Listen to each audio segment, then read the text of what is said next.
Hello, thanks for joining us on World Now. We begin in Ghana, where the provisional budget has been passed by the parliament that allows the government to spend $4.65 billion through March.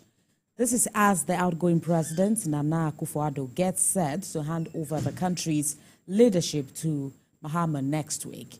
Meanwhile, the fire which ravaged one of the world's biggest second-hand clothing markets in Ghana has led to a massive cleanup. Thousands of traders are still trying to come to terms with the blaze, which raised two-thirds of Accra's market, which receives an estimated 15 million used clothes from the global north each week. Thousands of trader stores were destroyed in the blaze that started at about 10 p.m. on the 1st of January and consumed large sections of Katamanto market in Accra, Ghana's capital. Preliminary investigations suggested 40 electrical connections might have sparked the blaze. And 2 persons have been sentenced to life in prison by a court in Burkina Faso over a deadly 2017 attack on a Turkish restaurant in the capital, which killed 19 people. The gunmen opened fire at the Aziz El Sabol restaurant on Ouagadougou's main avenue in August 2017. Victims included 10 Burkinabés and foreigners. The restaurant was about 200 meters from a hotel and cafe targeted in an assault in January 2016, which left 30 people dead and 71 wounded. In March 2018, simultaneous attacks also targeted the army headquarters and the French embassy, killing 8 soldiers. Burkina Faso has been battling a surge of attacks by jihadist armed groups. And now to Mozambique, where nearly 3,000 persons have been driven to seek refuge in neighboring countries due to the level of violence emanating from Mozambique's disputed presidential election. The defeated presidential candidate, Venancio Mondlane, cancelled a planned address planned for the 2nd of January, where he was expected to outline the next phase of the opposition's protest movement.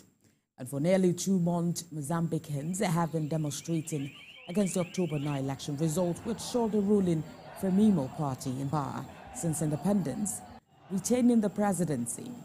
According to an internal note from Eswatini's authorities, nearly 1,000 Mozambicans have crossed the border into the neighboring kingdom over the past 2 months.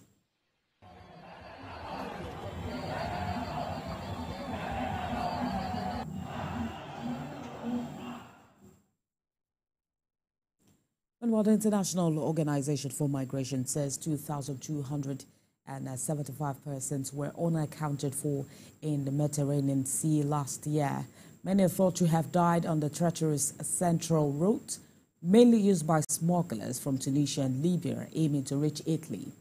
After 20 people were declared missing in the most recent shipwreck, the United Nations Children Fund is sounding the alarm over the safety of child migrants.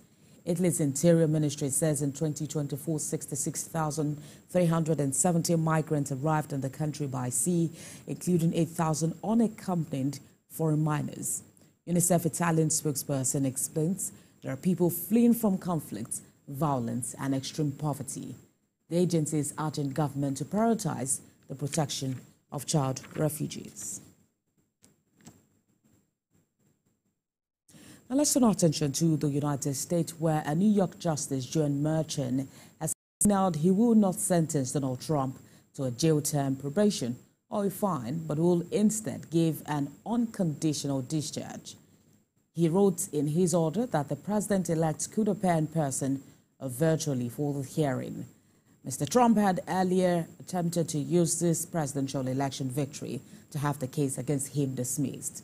The president-elect has dismissed the judge's order as an illegitimate political attack on social media, calling the case nothing but a rigged charade. Donald Trump was convicted in May of a 34 felony count of falsifying business records relating to $130,000 being payment to adult film star Stormy Daniels. The charges related to attempt to cover up reimbursement to ex-lawyer Michael Cohen, who in the final days of the 2016 election campaign paid off the adult film star to remain silent about an alleged sexual encounter with Mr. Trump. The president-elect has denied all wrongdoing and pleaded not guilty, arguing the case is aimed at harming his 2024 presidential campaign. Still in the United States, the FBI says that the man identified inside the Cybertruck that exploded outside the Trump Hotel in Las Vegas on Wednesday morning had no animosity towards President-elect Donald Trump and likely suffered from post-traumatic stress disorder. According to FBI officials, Matthews Levelsberger, an active duty U.S. Army member from Colorado who was found dead inside the vehicle, also grappled with other family issues or personal grievances. The police say he also appeared to have suffered a self-inflicted gunshot wound, describing his death as a tragic case of suicide. Officials say a series of notes he wrote suggests that the 37-year-old suffered from post-traumatic disorder. FBI officials say the deadly truck attack in New Orleans that left 14 dead on New Year's Day was unrelated to the explosion in Las Vegas.